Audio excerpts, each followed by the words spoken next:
오늘은 개혁주의 관점에서 보는 그 요한계시록 개간이라는 주제로 좀 나누겠습니다. 여러분, 그 본론에 들어가기 앞서서 개간을 하면은 좀 본론에서 이해가 쉬워요. 그러니까 다른 성경보다 이 요한계시록은 구조가 좀 중요해요. 그러니까 다른 책과 달리 독특한 구조를 갖고 있어요. 구조에 대한 이해가 없으면 본문 해석이 어렵다는 거예요. 그래서 구조 파악을 먼저 하는 게 중요합니다. 여러분, 창세기가 창조와 역사의 시작을 보여주는 책이라면 요한계시록은 세상과 역사의 종말을 보여주는 책이에요. 우리 요한계시록 기록 시기는 AD 95년에서 96년으로 봅니다. 그러니까 도미티아누스 황제 치하로 보는 거예요. 물론 다른 주장도 있어요. 60년대 네로 황제 치하를 배경으로 하고 있다고 하는 학자도 있습니다. 항상 선택의 문제예요. 여러분, 이 계시록의 목적은 하나님의 백성에게 어린 양의 역설적인 어떤 모범을 따르라고 어떤 부름받는 것에 충성하고 타협하지 않도록 하는데 의미가 있어요. 그 겉면의 편지잖아요. 그러니까 그리스도인들에게 신실함을 유지하라고 또 권면하고 격려하는 것이 이 계시록의 최종 목적입니다. 여러분, 계시록은 무서움을 주는 책이 아니에요. 소망과 용기를 주는 책입니다. 계시록은 성도들에게 세상과 타협을 중단하고 그들에게 도전을 주기 위해 기록했어요.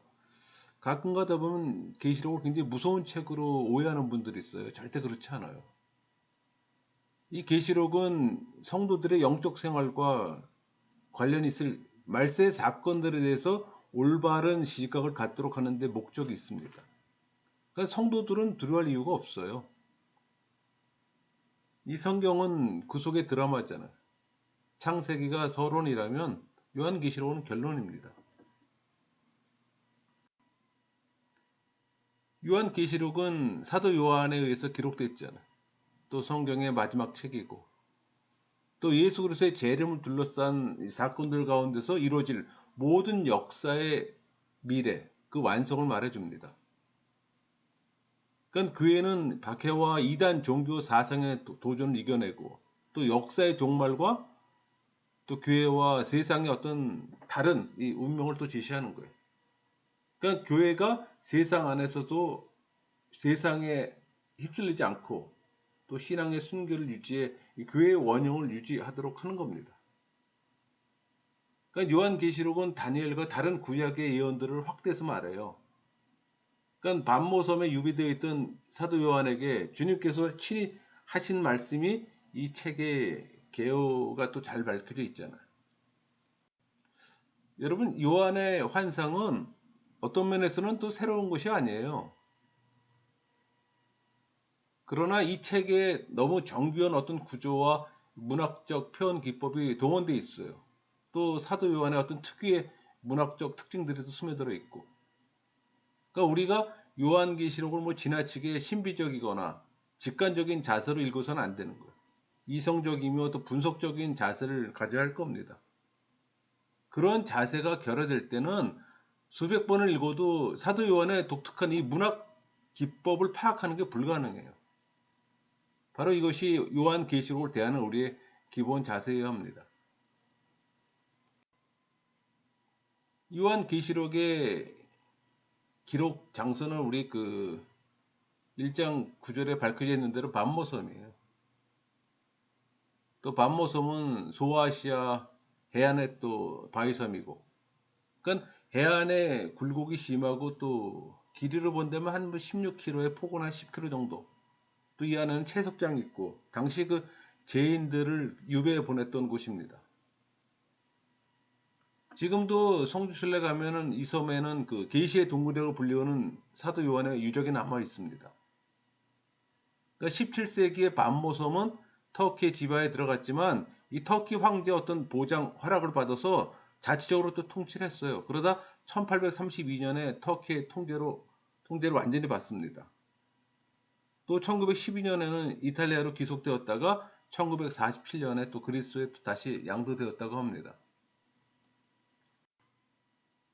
여러분, 이 계시록의 주제는 역사의 모든 사건들이 하나님의 손 안에 있어요. 그러니까 예수 그리스도의 통치 아래 있다는 겁니다. 하나님의 주권이라는 얘기. 그러니까 계시록은 사물이 보이는 것과 그 실제와 다르다는 것을 또 우리에게 보이기 위해서 쓰여진 거예요. 비록 우리가 이 절망적인 패배자 같을지라도 예수님이 승리하셨으므로 또 우리도 승리해요.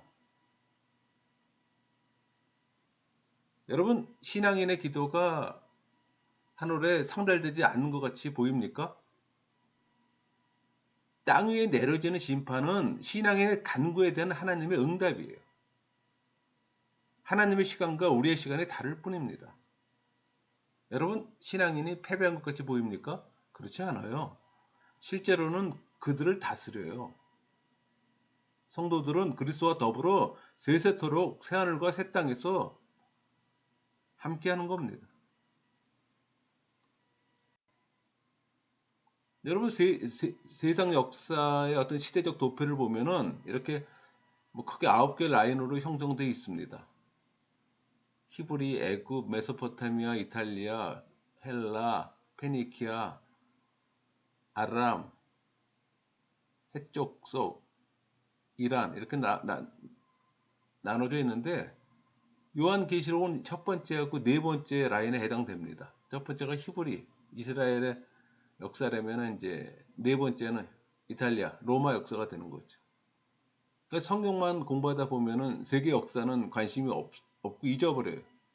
그렇지 않아요. 성경의 역사는 세상의 역사와 맞물립니다. 그 9개 라인이 시작됐는데 로마 제국이 그 지중해를 지배했을 때 이 세 개로 줄어드는 거예요. 그 로마가 지중해 중심으로 통일시키잖아. 그래서 신약 성경은 로마 역사가 시대적 배경이 되는 겁니다. 항상 하는 말이지만 성경 연구에서 이 시대적 배경 이해가 기본입니다.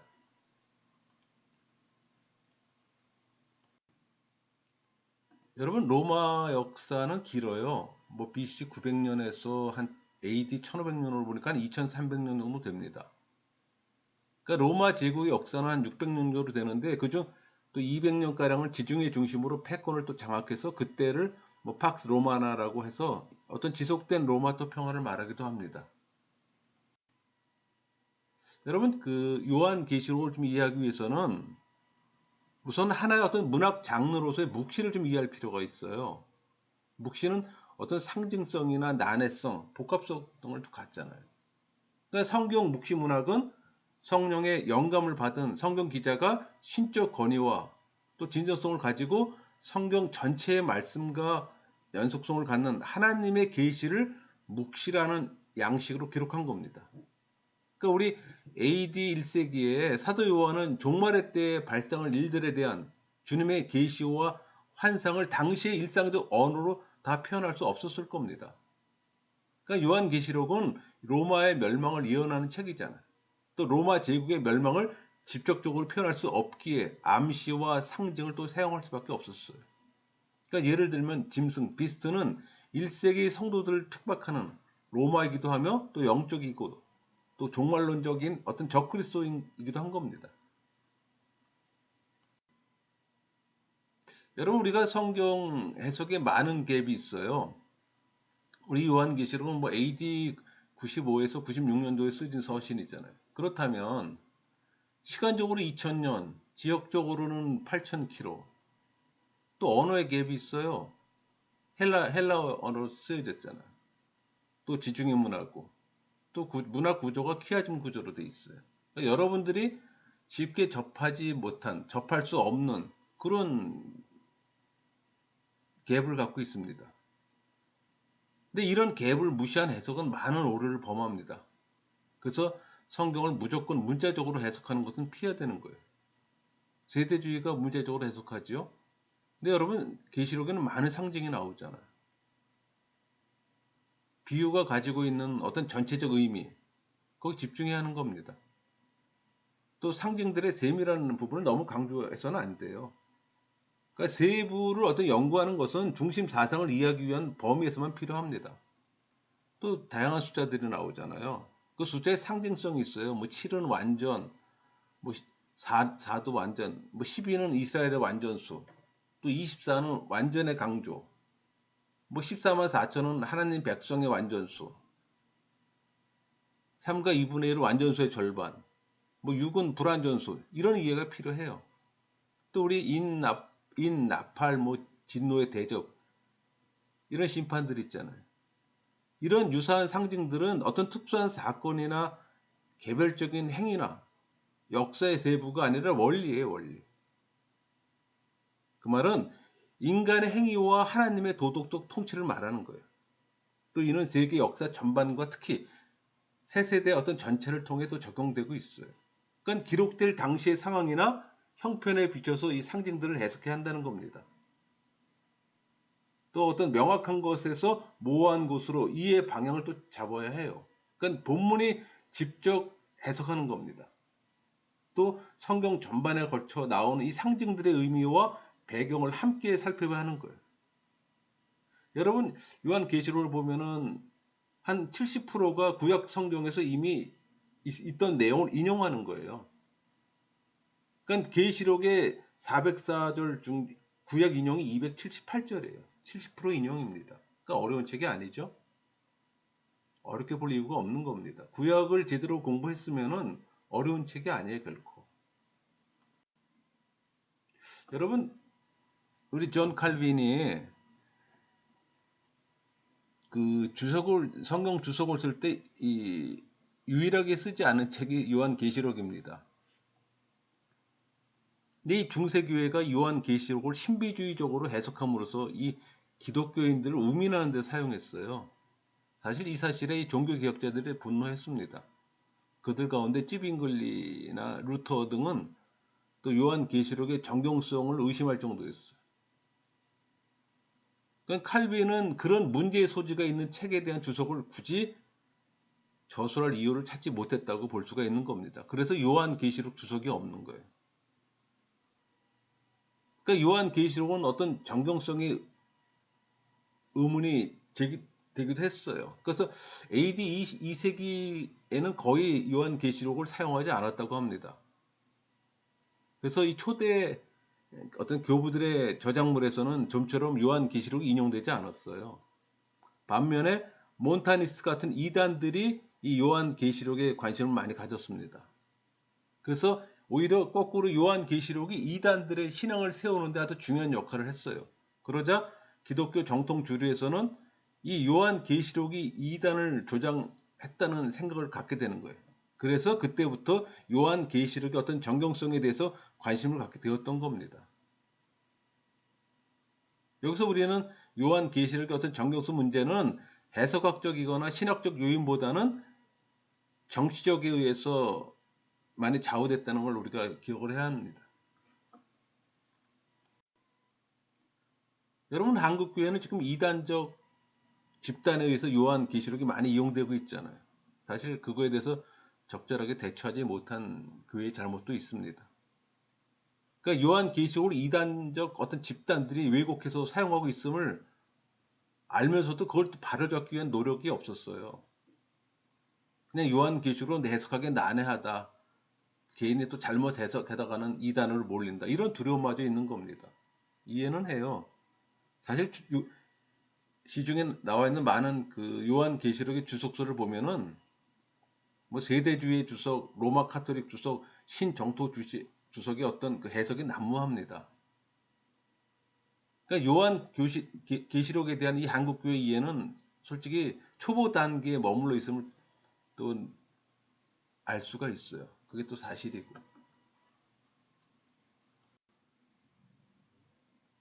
여러분, 요한계시록 1차 수신 대상은 초대교회 당시의 성도들이잖아요. 그래서 이 계시록을 제대로 이해하기 위해서는 기록 당시의 상황을 좀 이해해야 합니다. 근데 여러분, 1세기 시대 상황을 이해하는 데 도움을 주는 책이 있어요. 그 대표적인 게 이제 일본의 그 시오노 나나미 일본 작가인데 이 사람은 불신자예요. 이 사람이 쓴 로마인 이야기, 또 에드워드 기본의 이 로마 제국 쇠망사, 또 그 유대인 요세푸스의 그 유대 전쟁사, 이런 것들이 결국 그 시대 시대 상황을 이해하는 데 도움을 주는 책들입니다.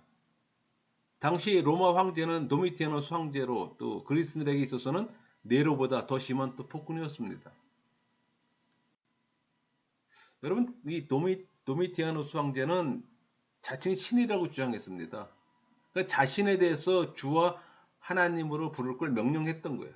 그러니까 로드가 이 고백을 자신에 대한 어떤 충성심을 확인하는 데 사용했던 겁니다. 그래서 황제 숭배 칙령이 내려졌고, 또 에베소에는 또 황제 숭배를 위한 신전들이 세워졌어요. 또 그리스도인들은 황제가 주인지 예수가 주인지 선택할 것을 또 강요받게 됩니다. 그러니까 당시 그리스도인들은 황제를 무시하는 이 무신론자 혹은 미신 숭배자로 취급되어서 옥에 갇히기도 하고 죽기도 했어요. 그러니까 요한계시록은 로마 이 탄압 속에서 어떻게 살아야 할지 몰랐던 그 그리스도인들을 향한 주님의 교훈과 또 격려의 메시지예요.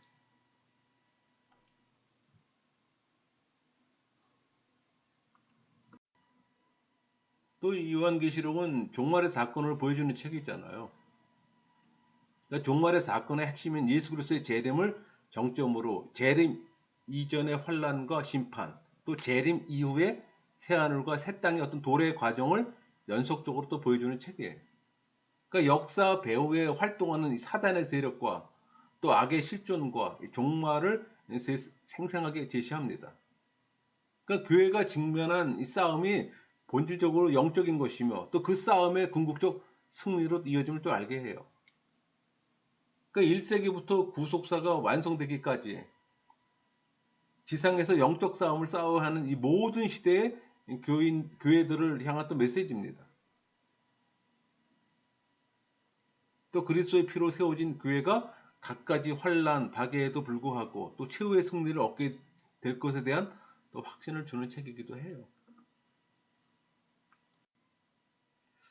여러분, 구조를 보면은 7개의 징조, 환상은 4개로 구성되어 있습니다. 그러니까 다니엘서를 이해하면은 계시록을 해석하기 좀 쉬워요. 왜? 상징들은 성경으로 풀어야 하잖아요. 그러니까 상징을 해석하는데 구약을 활용해야지 그대로 적용하면 안 되는 거예요. 그럼 똑같은 책이 되는 거예요. 그러니까 활용과 적용의 어떤 운영의 묘를 살려야 된다는 말이에요. 다니엘로 푼다고 해서 다니엘과 똑같은 책으로 만들면 안 되잖아요. 그러니까 계시록은 한 구절이나 한 단어 해석보다는 계시의 형태를 먼저 분별하는 게 중요해요. 여러분, 계시록은 십자가 구속사의 관점에서 말세 성취될 예언이 있잖아요. 그러니까 우리는 말세란 말을 많이 사용하는데 먼저 용어 정리가 좀 필요합니다. 왜? 오해의 소지가 있기 때문에. 이 말세 개념을 성경적으로 이해하면은 예수님의 초림부터 말세 시작이, 그러니까 오순절 때부터가 말세 시작이라는 얘기예요. 이 말은 예수님의 오심과 성령 강림의 시점부터 말세가 시작되는 거예요. 그러니까 예수님 재림까지, 즉 초림과 재림까지가 말세예요.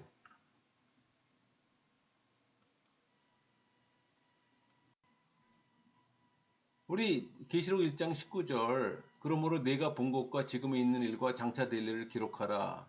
이 말씀을 근거로 구분하면은 1장은 내가 본 것, 2장 3장은 지금 있는 일, 4장부터 22장 장차 될 일로 3단락으로 일단 구분은 해요. 그러니까 4장에서 18장이 3대 7중 재앙의 환상으로 전개된다고 볼 때 4장과 5장의 환상은 3대 7중 재앙의 배경이자 출발점이라고 할 수 있어요. 그러니까 3대 7중 재앙의 처음인 7인에 관한 예언이 바로 어린 양의 봉인된 이 두루마기 책의 인을 떼는 것에서부터 출발하잖아요.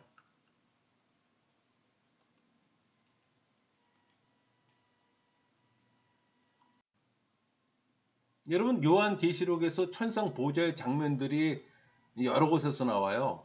그러니까 요한계시록에서 나오는 찬송들은 대부분 이 문학적 배경에서 배치가 되는 거예요. 여러분 계시록에서 이 천상 보좌의 장면들은 7개의 위치를 갖고 있어요. 배경이 땅이 아닌 천상이라는 거, 그걸 꼭 기억해야 합니다. 또 요한계시록의 이 중심부인 3대 7중 재앙은 심판의 범위가, 이 강도가 확대되는 거예요. 그러니까 재앙의 정도가 강해진다는 얘기예요. 그러니까 재앙은 4장, 5장에 하나님 보좌에서 시작되고, 재앙의 대상은 세상이고, 그러니까 하나님을 대적하는 세상 권력자, 사단을 심판하고 교회는 또 구원을 가져옵니다. 그러니까 세 개의 환상이 서로 맞물려 연속적으로 전개되지만 환상의 연속일 뿐 엄밀한 연대기적 연속은 아니에요. 그러니까 일곱인, 일곱 나팔, 일곱 대접의 이 환상은 종말에 관한 예언의 어떤 순환적 반복이에요. 그러니까 종말의 양상을 다양한 관점에서 보게 하는 거예요. 그러니까 예를 들면은 여러분 사복음서로 설명하면은 이해가 좀 쉬워요. 예수님의 공생애를 네 기자가 다양한 관점에서 보고 기술한 것처럼 요한계시록도 그런 거예요. 일곱인, 일곱 나팔, 일곱 대접이 각기 다른 사건이 아니라 동일한 사건을 복음서처럼 다른 관점에서 보는 거야, 이렇게.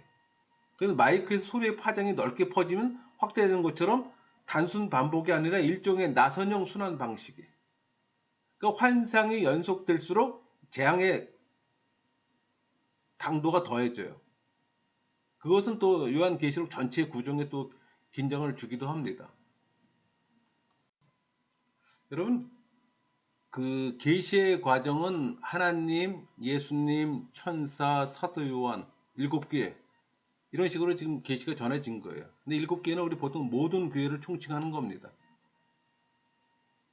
계시의 내용은 반드시 속히 일어난다예요.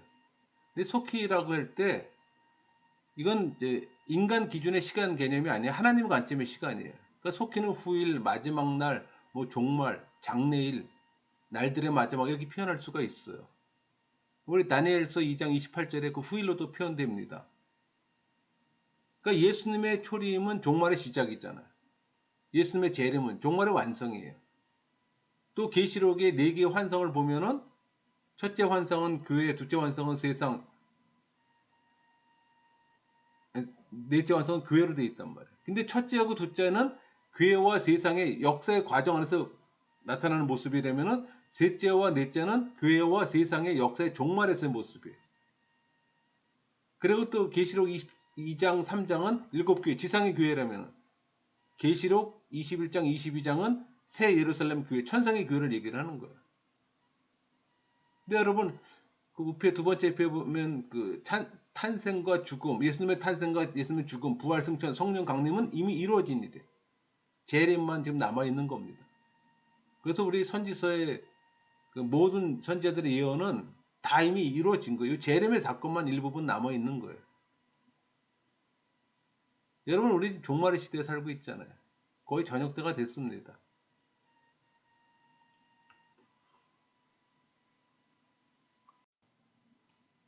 또 구성을 보면은 교회에 보여주시는 미래 전망이 하나님 나라를 향한 비전과 확신입니다. 그러니까 우리 1장은 서원으로서 그 교회의 장래를 위한 말씀이에요. 2장, 3장은 교회의 현실과 방향, 4장, 5장은 하늘 보좌 심판과 구원의 주관자를 예배하는 겁니다. 6장은 일곱 봉인 재앙, 7장은 인침, 교회 구원을 말하는 거예요. 8장, 9장은 일곱 나팔 재앙, 10장, 11장은 교회 사명이에요. 12장, 13장, 14장은 압축된 역사 해설로 교회 승리를 다룹니다. 15장, 16장은 일곱 대적 재앙, 17장, 18장은 악의 최후 심판, 19장, 20장은 예수님의 재림과 천년왕국, 21장, 22장은 새하늘과 새 땅, 새 예루살렘을 보여주면서 교회에 어떤 확신과 소망을 줘요. 그러니까 노란색은 교회를 대상으로 주는 메시지라면 적색은 불신자와 적그리스도의 심판이에요. 또 그 낙원과 음부는 또 예수님 재림 전에 죽은 영혼들이 임시 머무는 처소입니다. 그러니까 나고는 믿는 자들의 처소라면 음부는 불신자들의 임시 처소예요. 그러니까 낙원과 음부에 머물던 영혼은 예수님 재림 후 천국과 불못으로 나뉘어져 영원한 시간을 보내는 겁니다.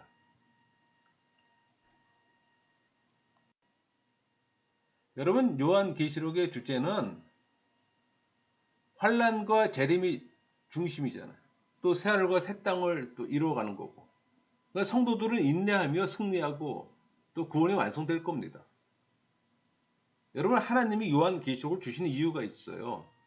불신자들은 심판을 당할 것이지만 내 백성들은 심판을 피할 것이며 또 구원받아 나와 함께 영생의 복을 누릴 것이기 때문에 끝까지 믿음을 지켜 견뎌내라는 겁니다.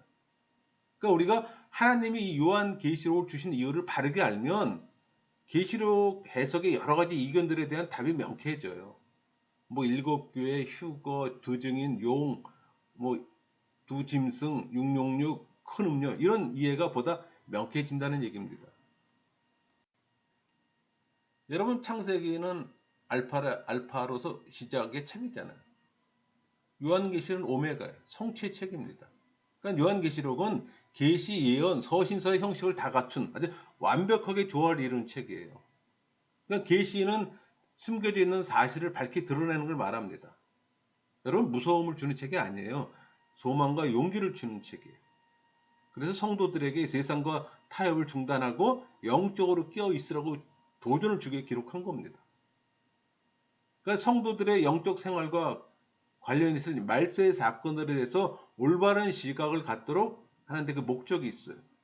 여러분 성경은 구속 드라마입니다.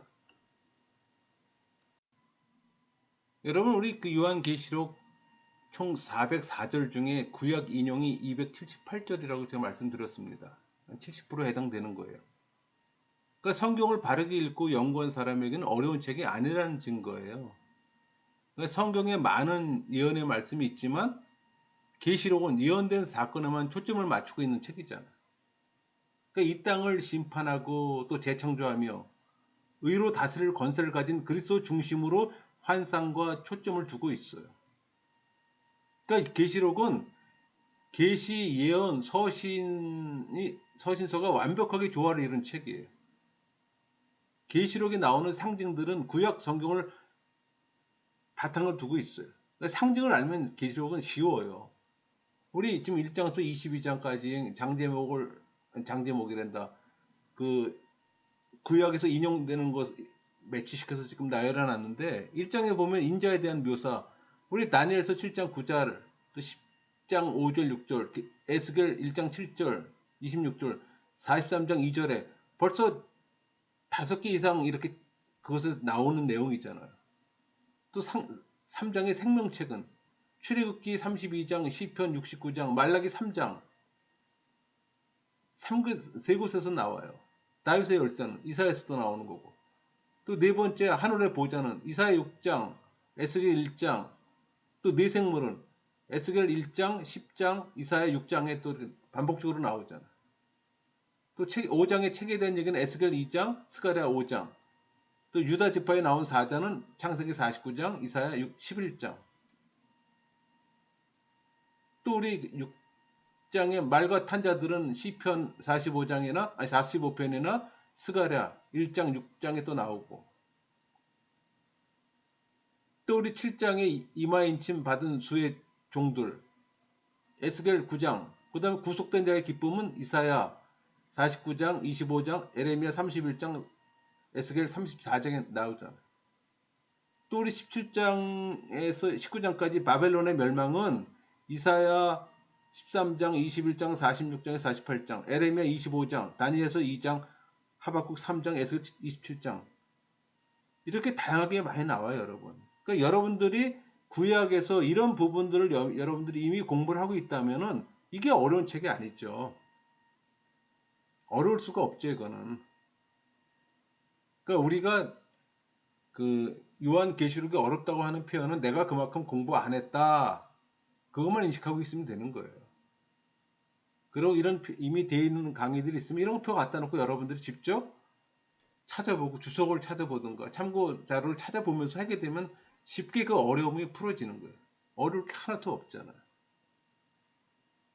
우리 가장 큰 예로서 우리 출애굽기 뭡니까? 7장부터 12장 사이에 10개 재앙이 나오잖아요. 근데 우리 그게 요한계시록 8장에서 16장의 이 심판과 매우 흡사합니다.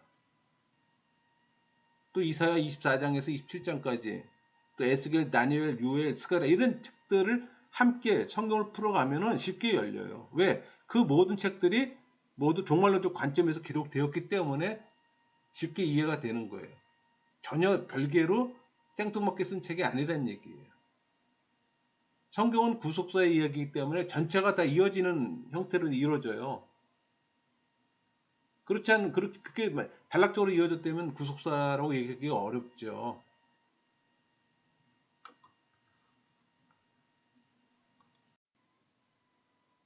여러분, 성경 66권은 구속사의 이야기입니다. 구속사의 결론을 맺는 책이에요. 구속사의 결론은 하나의 나라가 완성되는 결론을 말하는 겁니다. 그러니까 해석이 어려운 이유는 묵시문학이기 때문에 상징과 비유를 많이 사용했어요. 뭐 그릇된 해석 전통, 막연한 신비감과 두려움이 또 이유기도 합니다. 그러니까 상징 비유가 바탕을 두고 있기 때문에 상징 비유를 알면 계시록은 쉬워요. 그러니까 상징과 비유 해석을 성경이 도와주잖아요. 70%가 성경의 인용이라고 그랬잖아요. 그러니까 계시록에서 구속사의 결론을 새 예루살렘 성으로 표현합니다. 또 이런 거룩한 신부 성도들의 어떤 집합체로 하나님의 나라가 완성된 모습이에요. 여러분, 계시록은 로마의 멸망을 예고하는 책이잖아요.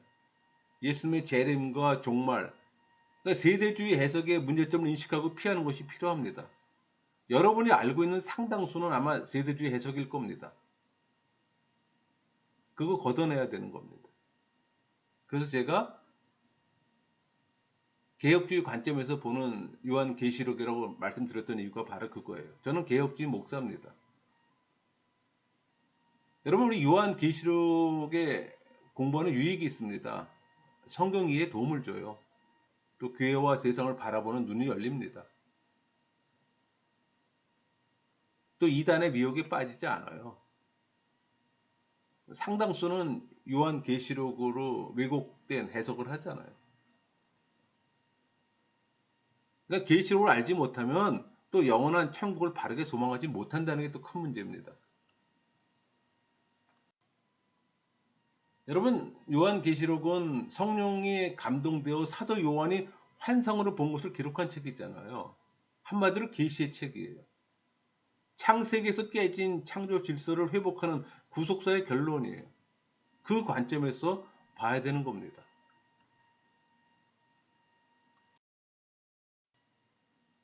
근데 여러분, 우리가 요한계시록이 어렵게 느껴지는 거는 해석하는 방법이 다양하기 때문이에요. 크게 분리하면 한 4개로 구분할 수가 있는데 뭐 5개로 구분할 수도 있습니다.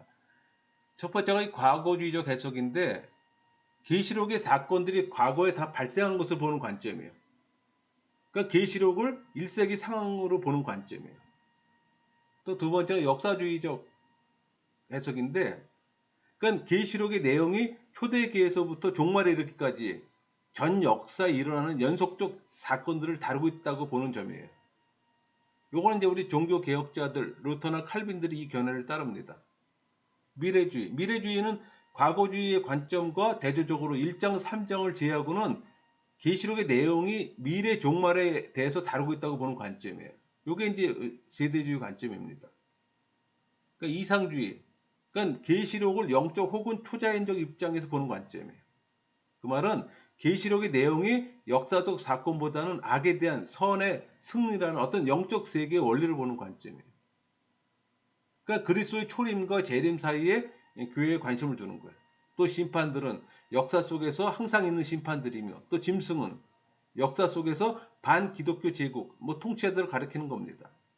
그래서 천년 왕국은 교회 시대를 가리키는 거예요.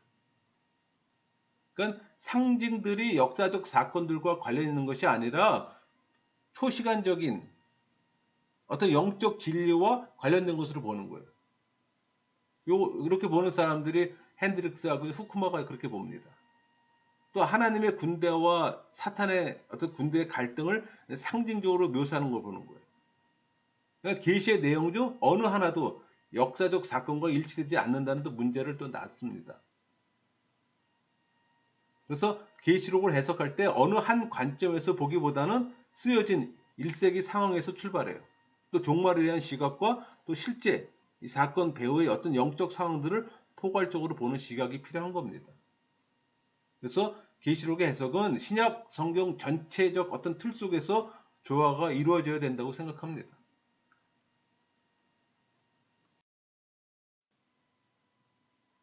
보충하면은 그러니까 역사주의는 이 계시록의 재앙들을 연대기적 순서로 봐요. 그러니까 역사의 어떤 중요한 사건들을 예언의 성취로 보는 거예요. 그래서 적그리스도를 교황으로 봅니다. 그러니까 루터 종교개혁 우리 종교개혁자들이 종교 외칠 때 오직 말씀으로 또 하나가 교황은 적그리스도라 얘기했잖아. 그러니까 초대교회부터 이 마지막 시대까지 기독교 역사 속에서 성취합니다. 그러니까 그리스도와 사탄과의 전쟁 역사. 뭐 학자들마다 예언과 역사적 사건을 매치한 데 있어서 의견을 또 달리하기도 해요. 근데 또 미래주의를 좀 보충하면은 미래주의는 세대주의 관점이에요. 그러니까 스페인 출신 그 예수의 그 사제 리베라가 요한 계시록의 그 주석책을 출판합니다. 근데 목적이 뭐냐면 계시록의 적그리스도가 교황권이라는 사실을 굳고 부인하는 거예요. 왜? 그 당시 종교개혁자들은 교황을 적그리스도로 봤거든요. 그러니까는 로마 카톨릭에서는 그걸 또 방어해야 되잖아요. 그래서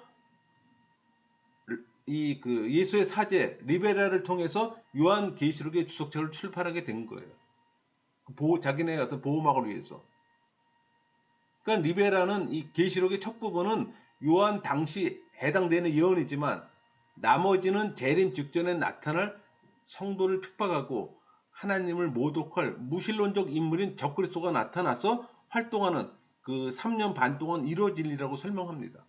또 이 기간 동안 그는 또 하나님처럼 행세하고 또 세상을 다스리며 예루살렘의 성전이 또 재건될 거라고 주장했어요. 그러니까는 그 오늘날 우리 그 7년 대환란이나 뭐 비밀 휴거설 그걸 핵심으로 하는 이 세대주의자들의 미래주의 해석의 기원이 된 거예요. 그러니까 리베라는 이와 같은 미래주의 예언 해석 원리를 제시하는 거예요. 그러니까 하나님을 모독하며 수많은 성도들을 학살하는 진짜 적그리스도인 로마 교황을 적그리스도가 아니라고 은폐시키기 했던 거예요. 그러니까 역사의 마지막 직전의 어떤 미래만을 가리킨다고 보는 겁니다. 그러니까 이 방법은 로마 카톨릭에서 왔어요. 미래주의는. 그러니까 예수의 신학자들에 의해서 이루어졌고 또 미래주의를 주장한 로마 교황이 적그리스도라는 사실을 못 보는 것과 동일해요. 근데 이 미래주의도 두 개로 구분되는데 세대주의적 미래주의, 그러니까 문자적 해석을 지도합니다. 그러니까 역사적 순서를 보여준다고 보는 거예요. 그러니까는 휴거나 7년 대환란, 천년왕국을 믿어요. 그게 세대주의의 미래주의입니다.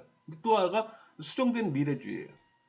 그러니까 세대를 구분하지 않고 교회가 참된 이스라엘이라는 거. 그러니까 환란 전 휴거가 없다고 주장합니다. 그리고 또 많은 상징들을 상징으로 보는 거예요. 그러니까 미래주의도 이렇게 두 개로 갈리는 거예요. 그래서 여러분들이 그 요한계시록 주석을 보거나 자료를 볼 때 혼돈이 오는 게 이렇게 다양한 해석 방법으로 전개하기 때문에 어려운 거예요. 여러분 종교 개혁을 한 이 프로테스탄트 두 가지 핵심 사상이 있어요. 구원은 예수 그리스도를 통해서만 얻을 수 있고 로마 교황은 성경에 나오는 적그리스도다. 그 사상이에요. 그런 사상으로 종교 개혁이 일어난 거예요. 이 사상 때문에 로마 카톨릭과 적대적 관계가 되는 겁니다. 그래서 로마 카톨릭은 요한계시록을 철저히 왜곡합니다. 그 대표적인 게 아까 설명드렸던 과거주의 해석과 미래주의 해석이잖아요. 과거주의와 미래주의적 해석은 로마 카톨릭이 교황은 적그리스도가 아니라는 걸 감추기 위해 만들어낸 것이라고 역사학자들은 말합니다. 여러분, 이 과거주의 해석, 그러니까 적그리스도는 교황이 아니라, 그러니까 네로나 안티오쿠스 4세 에피파네스라고 거기다 적용시키는 거예요. 그러니까 개혁주의가 적그리스도는 교황이라고 하는데 그들은 이 적그리스도는 교황이 아니라 네로나 안티오쿠스 4세 에피파네스도 적용시키는 거예요. 그래서 과거에 모두 성취되었다고 주장하는 거예요. 그게 예수의 신부 알카자 주장이에요. 여러분, 로마 카톨릭 예수회가 시작했어요. 이 과거주의 해석은. 그건 개신교에서 교황을 적그리스도로 주장하자 이걸 희석시키기 위해 만든 해석 방법이에요. 그러니까 이스라엘의 멸망이 그 AD 70년에 이루어졌잖아요. 그러니까 바벨론의 심판이 성취되었다고 보는 거예요. 그래서 최후의 심판과 세상의 종말에 대한 것이 아니라고 보는 겁니다. 그러니까 철저한 과거주의자는 환란과 심판, 재림도 초대 교회에 전부 다 이루어졌다고 보는 거예요. 과거에 이미 다 이루어진 거예요. 이 부분적 과거주의자는 환란과 심판은 초대 교회에 성취되었지만 재림 예언은 또 먼 미래의 사건이라고 보는 관점입니다.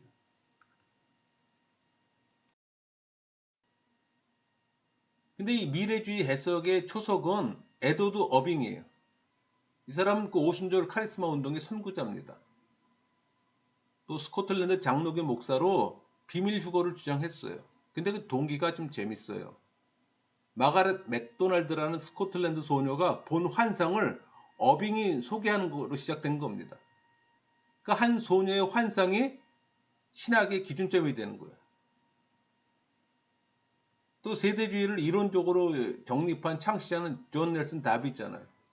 환란 전에 휴거가 있고 그 다음 마지막 때 적그리스도가 나타난다는 교리 주장입니다. 그러니까 이 존 넬슨 다비 이 세대주의가 종말론의 기초를 형성했어요. 그러니까 적그리스도인 로마 교황이 바뀌어 미래의 적그리스도로 변경 해석한 스코필드 주석. 이게 굉장히 큰 영향을 줬죠. 1차 대전, 2차 대전, 공황 이런 어떤 시대적 환경 때문에 이 종말론에 대해서 쉽게 몰입하고 쉽게 빠질 수 있는 환경을 만들어 준 겁니다. 그래서 짧은 시간에 이 세대주의가 세계 여러 나라로 퍼지게 됐던 거예요. 그러니까 세대주의는 성경을 문자적으로 해석하잖아요. 그러니까 예를 들면은 우리 제단의 회복이라면 예루살렘 성전이 다시 세워져야 되는 거예요. 또 거기서 제사 드림으로 하나님 나라가 온다는 유대인 나라가 온다는 겁니다. 또 대표적인 게 휴거를 강조하잖아요. 그래서 여러분 휴거는 세대주의 대표적인 용어입니다.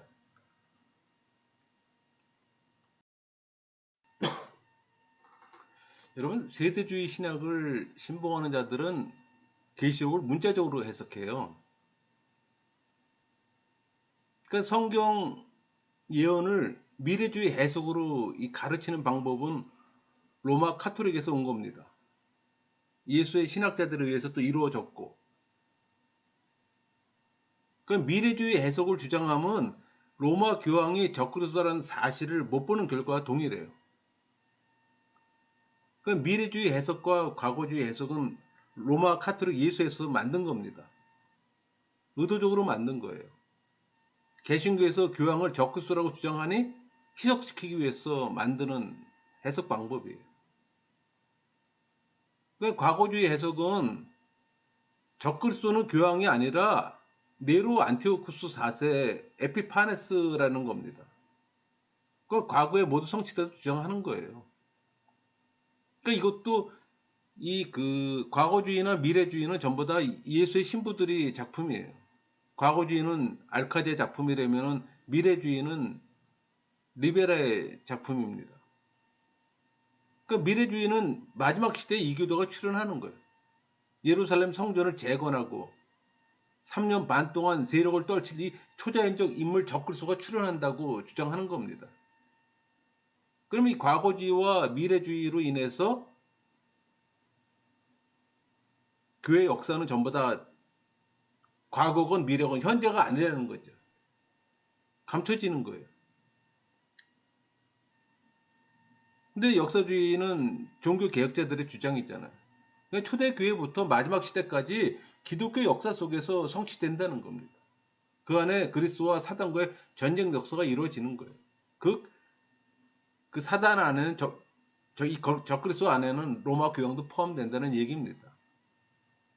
그러니까 당연히 로마 카톨릭 쪽에서는 이런 주장을 그대로 방치할 수가 없는 거죠. 그래서 결국 예수회를 통해서 이런 작업을 하게 되는 거고.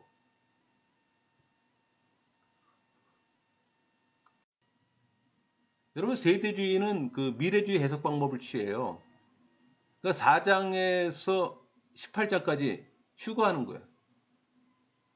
그러니까 환란과 심판을 피하고 예수님 재림 때 그 휴거했던 사람들이 함께 온다는 주장입니다. 그러니까 이 땅의 사건은 불신자에게만 해당한다는 주장이에요. 그냥 참고만 하세요. 이 세대주의는 정통 개혁주의와는 대척점에 선 사상 체계잖아요. 신학 체계이고. 여러분, 저는 성경을 가르칠 때 그 레이기하고 요한계시록은 장제목을 좀 암기하라고 권장해요. 왜 그런 거니? 정리가 잘 되고 이해하는 데 도움이 되고 기억이 잘 돼요. 우리 6장은 일곱인을 떼면서 7년 대환란의 어떤 전체적 개관을 한 번에 빠른 속도로 보여줍니다. 8장, 9장은 일곱 나팔을 세상을 향한 환란을 빠른 속도로 보여줘요.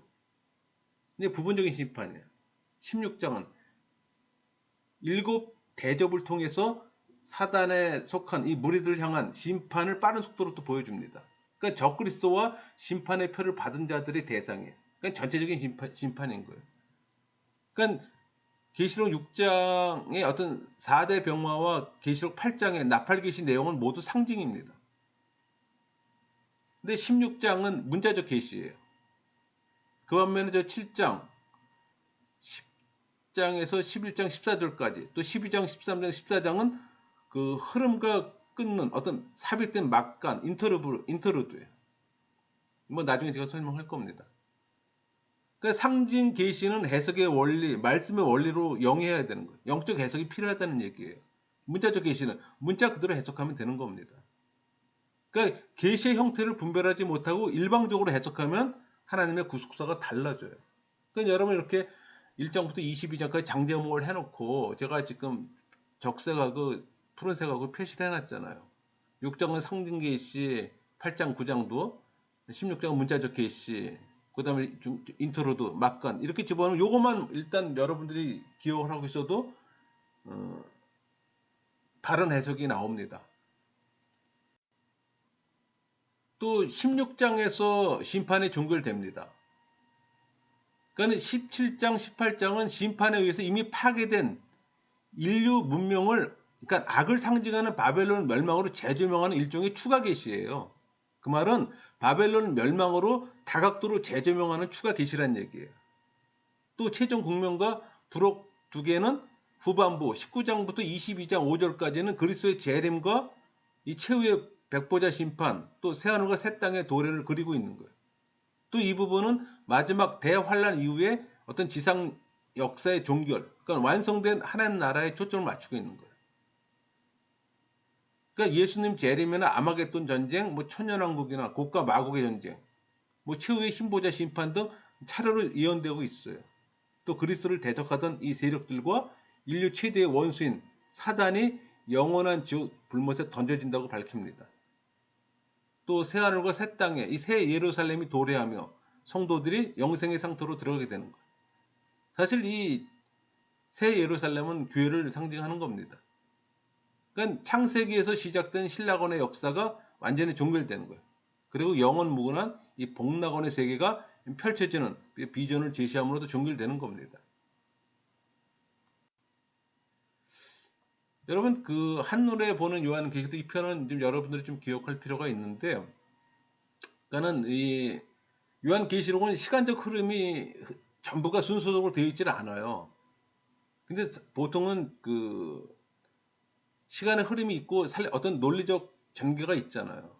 그러니까 우리 4장, 5장은 4장부터 18장에서 전개될 어떤 본격적 예언의 서막입니다. 그리고 하늘 보좌 및 어린 양에 관한 환상을 보여주는 거예요. 또 세 연속적 환상의 배경제 출발점이에요. 그러니까 위치가 천상이 되는 거예요. 이게 땅의 얘기가 아니에요. 또 12장, 13장, 14장은 시간의 연속이 아닌 압축된 역사 해설이에요.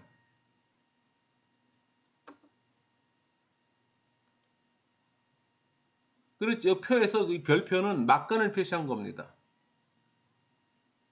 또 중요 포인트가 있어요. 15장과 16장이에요.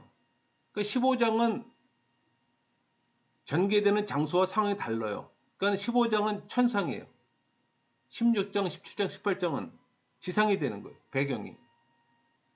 그러니까 15장이 하늘에서 믿는 자들의 관점에서 바라본 일곱 대접 재앙의 모습이라면 16장은 땅에서 불신자들의 관점에서 바라본 일곱 대접 재앙의 모습인 거예요. 그러니까 16장, 17장, 18장의 심판은 성도가 걱정할 필요가 없어요. 불신자들에게 주어지는 진노이기에. 그러니까 이런 구분 없이 읽기 때문에 혼란이 오는 거예요.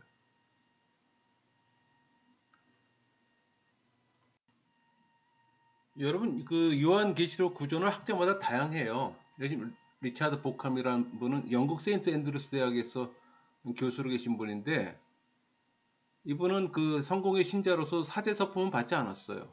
근데 잉글랜드 성공의 교리의원회 의원으로 또 활동했던 사람이고, 또 영미권의 신정통주의 웨르겐 몰트만의 그 신학을 소개한 사람으로 또 알려져 있습니다.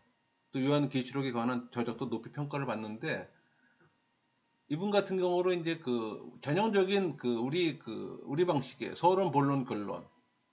그러니까 프로로그, 에필로그 전으로 집어넣고 서론, 본론, 결론으로 이제 정리를 했습니다. 근데 이 그랜트 알 오스본 이 미국의 신학자, 이분은 그 트리니티 신학교 신학과 교수예요. 근데 이분 걸 보면은 이분도 마찬가지 프로로그, 에필로그 전으로 집어넣고 그 다음에 이제 큰 단락으로 교회들에게 전함, 위험하신 심판의 하나님, 그 다음에 종말에 있을 최후의 심판, 새하늘과 새 땅, 네 단락으로 나누는 거예요. 그리고 이제 소제목으로 이제 이렇게 구분하는 형태로 지금 돼 있잖아요. 뭐 이것도 하나의 방법입니다. 구조는 뭐 학자들마다 다르게 볼 수 있잖아요.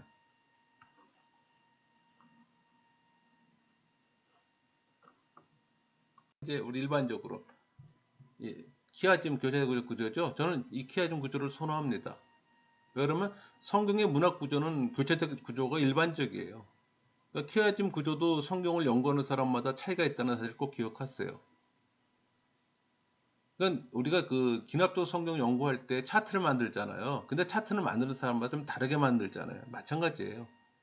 키아즘 구조도 만드는 사람마다 다 차이가 있을 수밖에 없어요. 근데 여러분 구조 파악을 하면은 이 교차대 구조가 조직적이고 논리적입니다. 특별히 요한계시록은 부분적 전체적 키아즘 구조로 형성되어 있어요. 여러분 내용 어떤 구조 파악은 종말론에 대한 어떤 해석 관점에 달라질 수가 있어요. 그러니까 하나는 과거와 현재와 미래의 일로 산분하는 방법이 일반적입니다. 그러니까 문제는 미래로 구분되는 4장부터 22장에 과거에 해당하는 내용이 있다는 얘기예요. 그러니까 현재에 해당하는 내용이 모두 포함되어 있다는 겁니다. 또 하나는 1장 19절에 근거한 서신서 기준으로 서론, 본론, 결론으로 구분하는 방법이에요.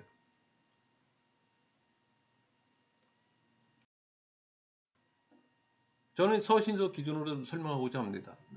우리 1장 9절에서 20절은 1장 19절의 본 것에 해당되는 내용으로 요한계시록의 어떤 신적 기원과 권위를 강조해요.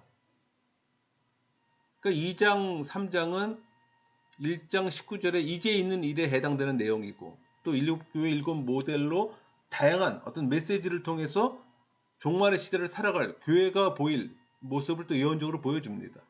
동시에 장성한 교회의 원형을 또 추구해요. 그러니까 4장 1절에서 22장 5절은 장차 될 일에 해당하는 내용인 거예요. 그러니까 요한계시록의 핵심인 재림을 기점으로 해서 전후로 구분해서 전반부는 뭐 3대 실중 재앙을 다룬다면 후반부는 최후의 백보자 심판과 새하늘과 새 땅을 표현하는 거예요.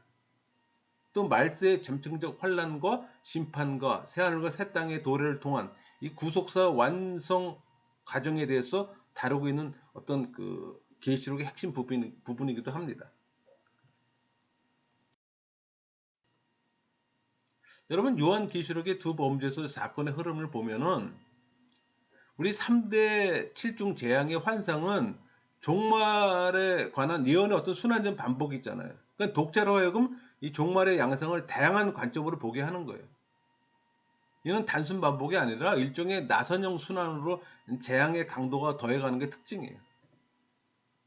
이 3대 7중 재앙 시리즈가 역사적 절반을 차지한다면 종말적 절반은 종말적 어떤 사건들을 전개하는 거예요.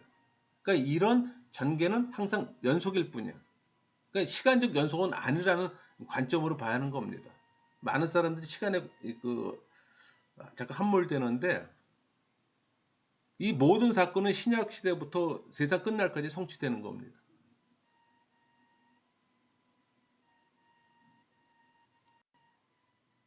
여러분 이 3대 7중 재앙은 발생하는 연대순으로 기록된 게 아니라는 거 제가 몇 번 말씀드렸습니다. 오히려 동일한 종말 사건들을 다른 각도에서 묘사한 거예요. 아까 제가 그 사복음서 예를 들었잖아요. 예수님의 어떤 사역을 4명의 기자가 다른 각도에서 보고 쓴 게 사복음서잖아요. 그러나 예수님의 사건은 동일한 사건으로 이어지잖아요.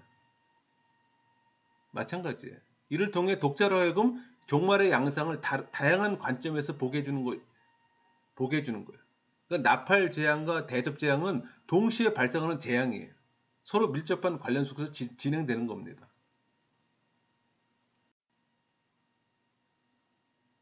이제 계시록과 구약의 관계를 보면은 아까 우리 그 4장 5장은 천상의 보좌라고 그랬잖아요.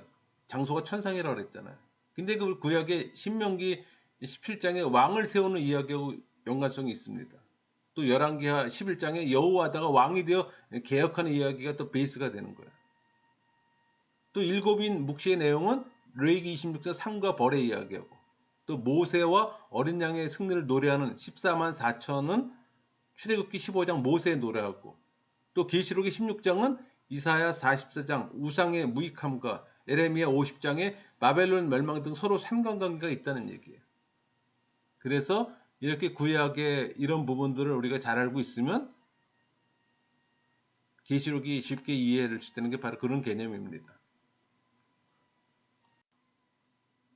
또 그 7장하고 10장 1절에서 11장 14절까지 그 다음에 12장 13절 14장은 흐름을 끊는 삽입된 막간 인터루드예요. 이 막간은 서로 연결되는 게 아니에요. 여러분들이 이걸 다 어떤 연대적 개념을 쭉 읽어 내려가지만 실질적으로 연결된 내용이 아니라는 거예요. 이 막간은 뭐 인터루드, 뭐 인터벌, 쉬는 참, 뭐 그런 표현들 쓰는데 삽입 중간 계시예요. 그러니까 장면의 전환인 거예요. 그러니까 재앙 환상의 전개 과정에 대한 어떤 생각의 환기와 다른 각도에서 관점을 제공하는 거예요. 그러니까 예를 들어서 뭐 12장, 13, 14장은 압축된 역사 해설이라고 했잖아요. 그러면 이미 기존의 역사가 압축돼서 이 안에 삽입되는 거예요. 근데 우리는 읽을 때 어떻게 미래적 사건으로 보게 되는 거란 말이에요. 과거의 사건인데. 그런 차이. 그 여섯째 인과 일곱째 인 사이와 여섯째 나팔과 일곱째 나팔 사이에 막간이 있잖아요. 그 일곱째 나팔과 일곱째 대접 사이에 또 막간. 뭐 나중에 설명하지만 일곱째 재앙은 동시기에 일어난 겁니다. 여기 보면 그 우리 7장이네. 7장 1절부터 8절, 9절부터 17절까지. 또 여기 그 11장 1절에 10장 1절에서 11절, 11장 1절에서 13절. 요것도 막간인데 여기에는 그 페이지 표시하는 것처럼 본격적인 환란이 시작되기 전에 두루마기 내용이에요. 그러니까 복음을 전하라는 목적으로 포함되어 있는 겁니다. 또 이를 수행하기 위해서 환란 기간 동안에 예언을 담당할 두 증인에 대해서 이야기하는 거예요. 또 힘센 천사가 짐승을 막는 역할을 하는 거고. 그리고 이제 우리 그 12장, 13장, 14장도 막간이잖아요. 근데 그 내용은 대환란 중 교회에 대한 적그리스도의 박해와 박해 속에서 교회의 어떤 보호와 구원의 수준 보여주는 겁니다. 그러니까 이런 부분들은 실제 이야기하고 그 연결성이 없잖아요. 삽입되는 부분이잖아요.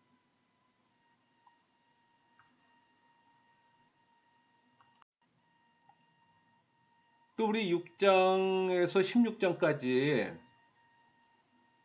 세 차례의 어떤 중간 계시를 통해서 이 재앙들의 성격이 악에 대한 하나님의 심판이에요. 그러니까 핵심은 심판의 재앙 가운데서도 하나님이 자기 백성을 보호하신다는 관점을 선명하게 가질 수 있다는 겁니다. 여러분 3대 7중 재앙의 심판이 16장에서 종결돼요. 이 17장, 18장 이 바벨론의 멸망, 바벨론 배후의 사탄 세력 심판, 이 바벨론의 멸망 이전과 또 바벨론 이후를 재조명하는 또 특징입니다. 그러니까 16장에서 이미 종결된 재앙에 의해서 이미 파괴된 인류 문명의 총체를 상징하는 이 바벨론의 멸망을 다각도로 재조명하는 중간 계시 내지는 일종의 추가 계시가 주어지는 거예요.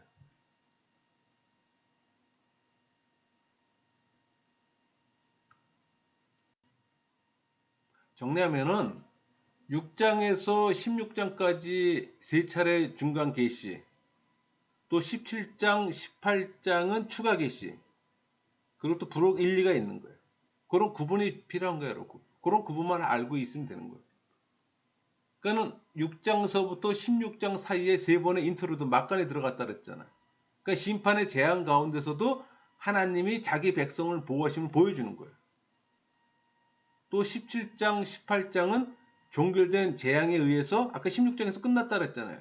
근데 이 종결된 재앙에 의해서 이미 파괴된 인류를 바벨론의 멸망으로 재조명하는 일종의 추가 계시예요. 부록 1, 2는 새 예루살렘이 도래하며 성도들이 영생의 상태로 들어가게 되는 거예요. 여러분 성경의 문화 구조는 키아진 구조, 교세대 구조 구조잖아요. 근데 이는 전체적으로 어떤 유기성을 갖고 반복과 각종 표현 기법을 동원해요. 그러니까 성경이 말하는 의도가 완전히 이해될 수 있도록 상호 보완 설명하는 거예요. 그러니까 성경을 한눈에 볼 수 있게 이 핵심 메시지를 정확히 파악할 수가 있어요. 아마도 그 당시 성경을 갖지 못했던 유대인들이 듣기 위주로 하다 보니 이런 구조 방식이 뭐 효율적이라고 생각이 됩니다. 그러니까 성경이 키아즘 구조로 구성되어 있는데 유독 계시록은 키아즘 구조가 많다는 게 특징이에요.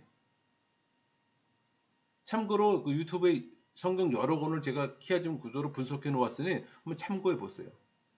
도움이 될 겁니다. 또 여러분 그 1장하고 22장 서원과 결혼의 교체대구조 구조예요. 앞뒤 문장이 반복되는 게 특징입니다. 그래서 유대인들이 성경을 쉽게 암송하는 거예요. 또 2장, 3장의 일곱 교회와 21장, 22장의 새 예루살렘의 교체되고요. 그러니까 책의 서론과 결론의 키아즘 구조예요.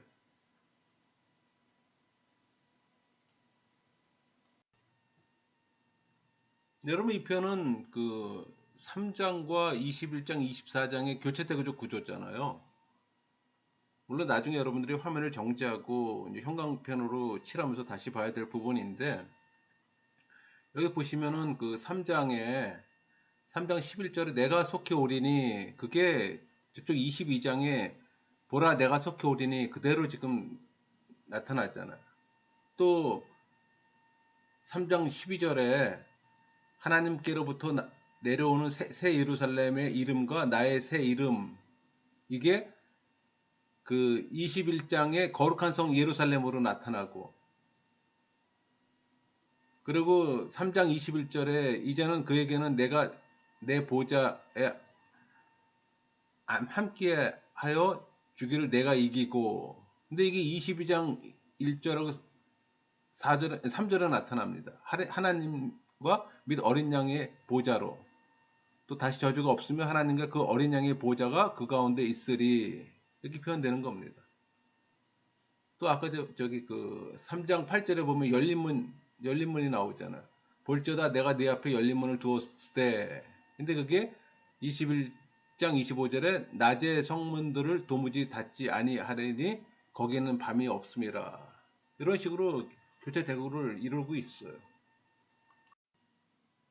또 일곱인과 재림, 천년왕국의 교체 대구잖아. 이런 부분도 여러분들이 직접 찾아서 표시해 보면서 경험해 보세요. 또 일곱 나팔과 일곱 대점의 수평 대중 구조입니다.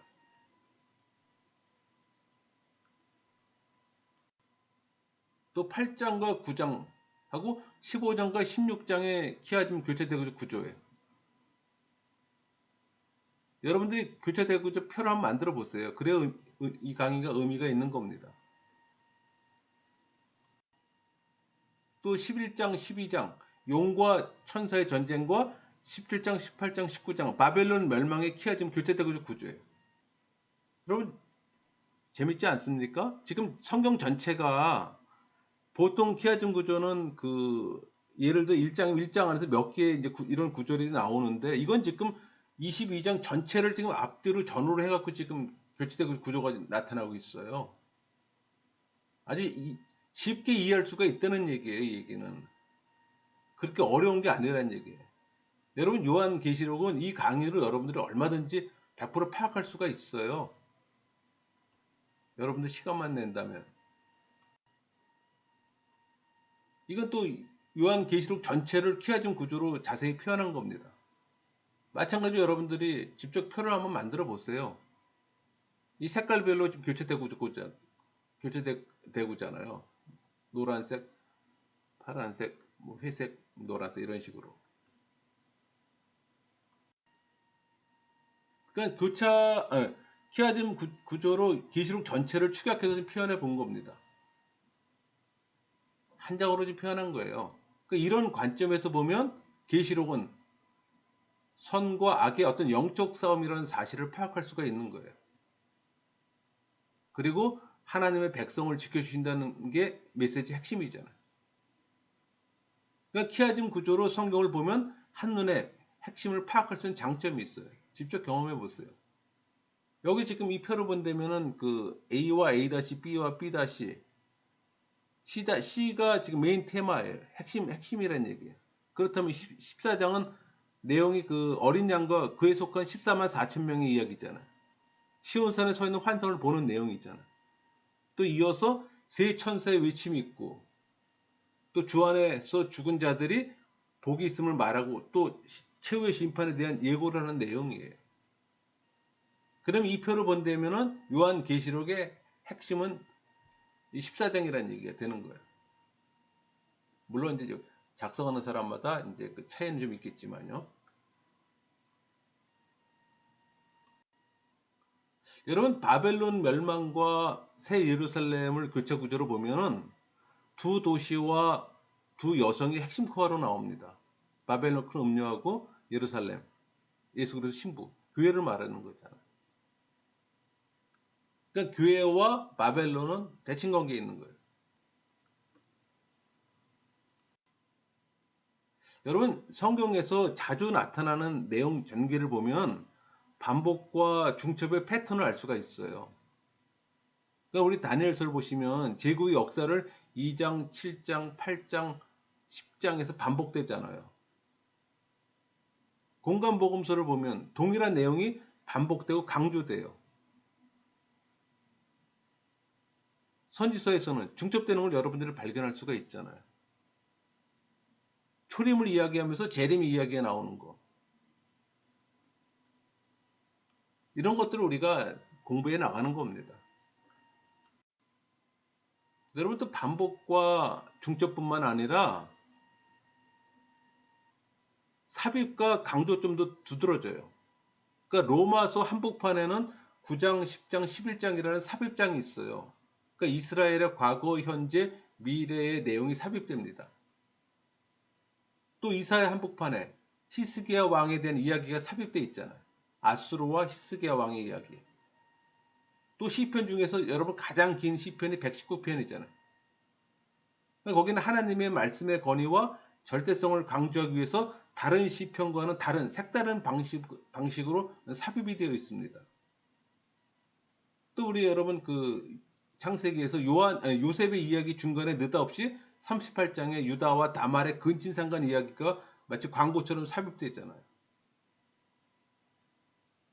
그 믿음의 조상들의 이야기가 물으듯이 진행되는 그 중간에 갑자기 그 삽입된 또 36장의 에돔 족속의 계보,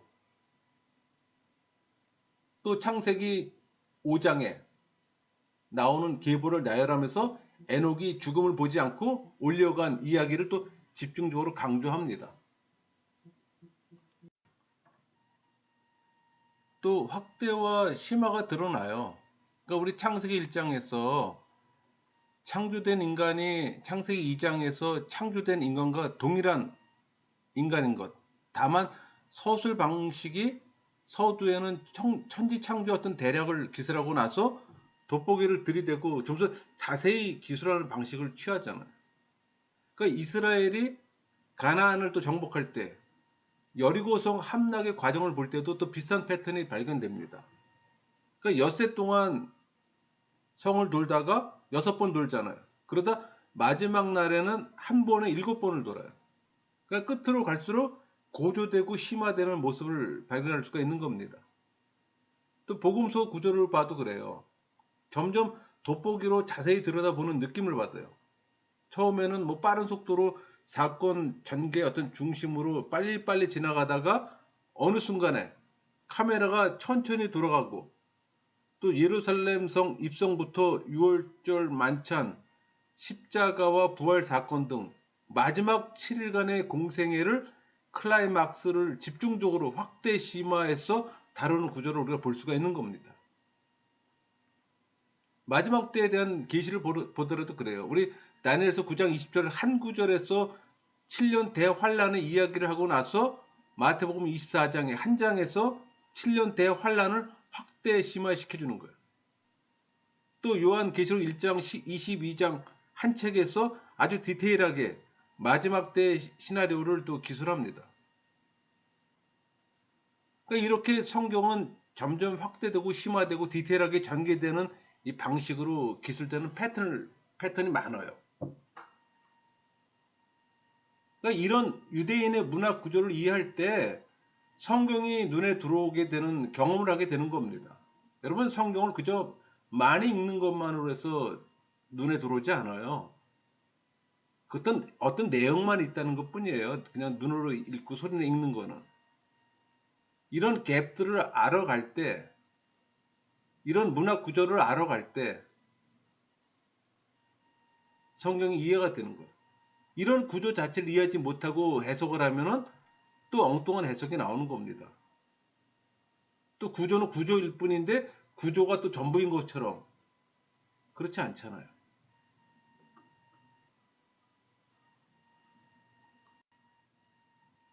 여러분 우리 성경 예언의 그 핵심과 성취를 보면은 성경에서 다니엘이 초림과 재림을 예언했다면 베드로는 초림 보고 재림과 새하늘과 새 땅을 예언하고 바울은 재림을 예언했어요. 근데 사도 요한은 전 과정을 다 보았다는 게 차이입니다. 그것도 천상에서 보았어요. 그러니까 계시록이 성취의 책이라는 것을 증명한 것처럼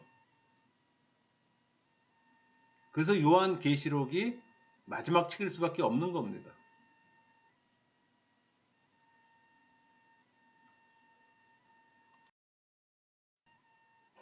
여러분 우리 환상의 내용은 교회와 세상 본질에 대한 것이에요. 그러니까 첫째 환상과 넷째 환상을 교회 중심으로 이루어진다면 둘째 환상과 셋째 환상은 세상을 중심으로 이루어졌어요. 그러니까 우리 첫 번째 환상은 일곱 촛대 이야기, 일곱 교회 이야기잖아요. 전투하는 교회입니다. 지상에서. 근데 그 대칭으로 되는 네 번째 환상은 거룩한 성, 새 예루살렘, 완성된 교회를 얘기를 해요. 천상 교회를 얘기를 하는 겁니다. 승리한 교회예요. 두 번째 환상은 일곱인, 일곱 나팔, 일곱 대접, 세상을 심판하잖아요. 또 대충 오는 게 세 번째 환상은 뭐예요? 큰 성 바벨론, 세상에 대한 심판이에요.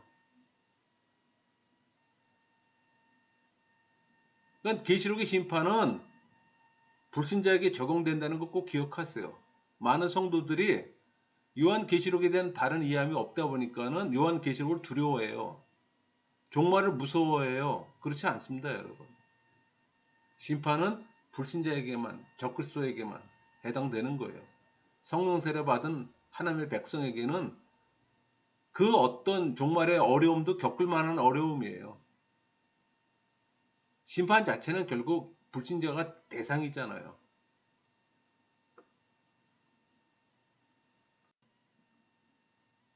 여러분, 이런 편은 이제 우리 요한계시록 내용 분해도예요. 그러니까 이런 표를 여러분 지금 저랑 이렇게 공부하다 보면은 이 여러 개 표가 나오잖아요. 근데 엄청 축약된 표들입니다. 이것도 마찬가지잖아요. 여러분들이 이런 표를 한번 직접 그려보세요. 이 보고 그대로 따라서 한번 그려보세요. 그리고 성경에서 그 부분을 한번 찾아가면서 표시 한번 해보세요. 그렇게 몇 번만 하면 요한계시록 눈에 구조가 확 들어올 거래요. 그런 걸 안 하기 때문에 어려운 거예요. 그냥 가볍게 듣고 넘어가기 때문에. 이런 표를 하나 작성하기 위해서는 얼마나 많은 시간이 투자되겠습니까? 그런 과정이 있기 때문에 요한계시록이 어렵지 않다는 표현을 하는 겁니다. 여러분, 요한계시록은 주님의 계시와 명령에 의해서 기록된 책이에요. 이 요한계시록은 직접적으로 그리스도께서 친히 보이신 이 환상과 계시를 그 내용으로 하고 있다는 점에서 독특한 거예요. 일반 다른 성경하고는 차이가 있습니다.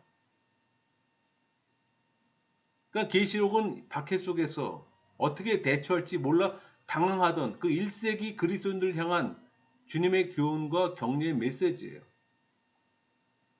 저는 성경을 연구할 때 몇 가지 방법을 사용을 합니다. 그러니까 서두에서 언급했던 어떤 2000년의 갭을 파악하는 방법, 기납적 방법으로 접근하고 또 키아즘 구조로 보고 또 지리 언어, 시대적 배경을 파악하면서 하나의 또 표를 만들어 봐요.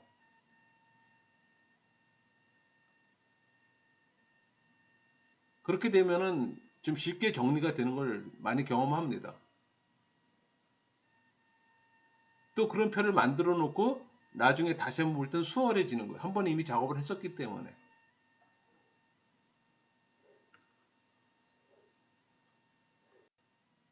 여러분, 창세기의 시작과 계시록의 마지막이 대차구조로 연결됩니다. 우리 창세기 1장, 2장이 요한계시록 21장, 22장. 그 사이가 우리 성경 전체 얘기잖아요. 근데 보세요, 비교. 1장, 창세기하고 요한계시록 보면은 에덴 동산과 새 에덴 동산, 생명나무, 생명수, 창조, 새 창조, 하늘과 땅, 새 하늘과 새 땅이에요. 또 우리 요한계시록은 성령에 감동되어서 쓰여진 책이잖아요. 앤토니 마티, 성령 안에서. 그래서 요한은 성령 안에서 네 개의 큰 환상을 본 겁니다.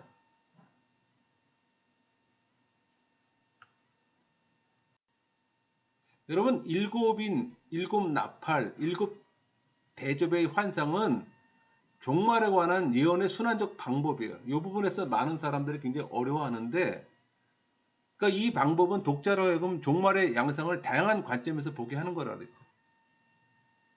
그러니까 이 부분을 이해하는 방법은 제가 또 말씀드렸지만 사복음서를 연상하면 돼요. 예수님의 행적을 4명의 기자가 추적을 하면서 자기의 관점에서 쓴 내용이잖아요. 그러나 예수님의 행적은 동일한 행적이었어요. 기자만 4명일 뿐이지. 마찬가지예요. 인, 나팔, 대접, 환상도 동일한 그런 관점이에요. 그러니까 심판은 단순 방법이 아니라 일종의 나선형 순환이라는 방식이에요.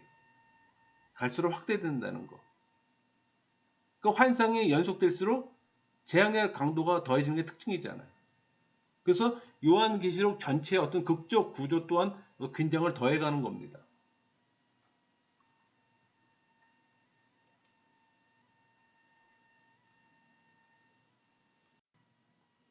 여러분, 우리가 이제 요한계시록 저 메시지를 정리하면은 성경 66권은 모두 성령에 의해 영감된 기자들에 의해서 기록됐습니다. 그건 뭐 여러분들이 수없이 들었기 때문에 이제 귀에 박혔을 거고, 직접적으로 예수 그리스도의 계시에 의해서 기록된 거예요. 그 말은 요한 계시록은 요한 개인의 환상과 예언이 아니라 그리스도께서 천사를 통해 보여주신 이 환상과 예언을 요한이 기록한 것임을 명백히 지금 밝히고 있어요.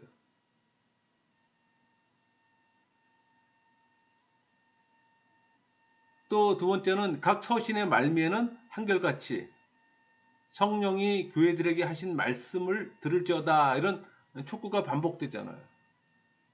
그러니까 소아시아 7교회를 향한 것이지만 궁극적으로 모든 시대 모든 교회를 향한 성령의 음성이에요. 또 누구도 그 책을 펼쳐볼 자가 없었으나 오직 죽임당하신 어린 양 곧 예수 그리스도께서 그 책에 봉인을 떼고 펼쳤잖아요. 그러니까 인간 역사의 진정한 주관자는 예수 그리스도란 얘기입니다. 또 네 번째는 천국 생활의 본질적 찬양과 경배. 그러니까 중요한 특징 중에 하나는 그 어떤 성경보다도 하나님께 찬양과 경배 드리는 장면이 빈번히 등장한다는 거예요. 또 다섯 번째, 온갖 박해와 환난에도 불구하고 교회는 결코 패하지 않을 것이며 승리의 영광에 이르게 될 겁니다. 그러니까 교회는 하나님이 만드신 교회는 하나님이 인도하는 교회는 사단의 공격이건 그 어떤 세상의 공격이건 궁극적으로 승리할 수밖에 없어요. 하나님이 세우신 공동체이기 때문에 또 하나님의 성령이 임한 또 성령 세례 받은 신앙인들이 모인 공동체이기에 또 여섯 번째 세속 문명에 대한 성도의 바른 시각. 그래서 바벨론의 멸망에 대한 예언은 세속 문명이 결국은 하나님 심판에 의해서 철저하게 파괴될 거라는 예언이에요. 또 일곱 번째 인류의 원수 사단의 최후의 멸망. 그러니까 계시록에서 우리는 인류에게 불행을 몰고 왔던 원수 사단의 최후로 멸망당하는 걸 보잖아요. 여덟 번째 만물의 갱신과 새로운 세계에 대한 비전. 그러니까 현재 역사의 종말로 말미암아 만물은 갱신되고 전에 볼 수 없었던 새하늘과 새 땅이 펼쳐지는 겁니다. 고난을 이긴 성도들의 위로와 안식.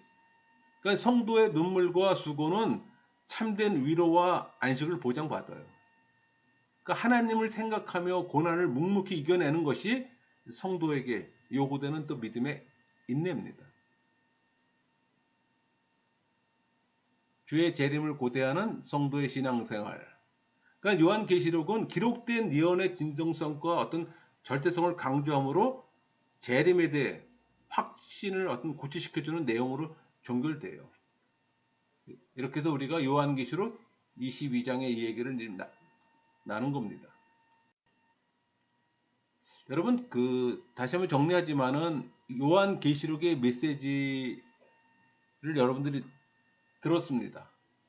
두려움의 책이 아니잖아요. 희망의 책이잖아요. 소망의 책이라는 걸 여러분들은 알잖아요. 이제는. 그런 이제 두려움을 가질 필요가 없겠죠. 그래서 항상 성경은 항상 연구하고 가까이 하는 책이에요. 여러분, 우리 요한계시록의 결론은 요한계시록과 하나님 말씀의 권위예요.